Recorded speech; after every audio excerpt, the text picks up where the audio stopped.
Hey everyone! Today we're making a classic Chinese cuisine, stir-fried pork belly with green peppers.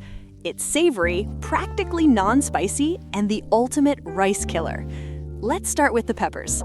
Cut them in half, then slice into bite-sized pieces. For the meat, I love using pork belly because the fat-to-lean ratio is perfect. Slice it thin and marinate with a pinch of salt and some light soy sauce. Get your wok screaming hot. Toss the peppers in dry with a little salt. The secret is to press down while you sear. This removes moisture and creates that beautiful charred tiger skin effect. Stir-fry the pork belly over medium-high heat until just cooked through. Toss in the garlic and fermented black beans. Season with soy sauce. Bring the peppers back into the wok. Give them a quick, high-heat toss for 1 minute. It's so easy, anyone can do it.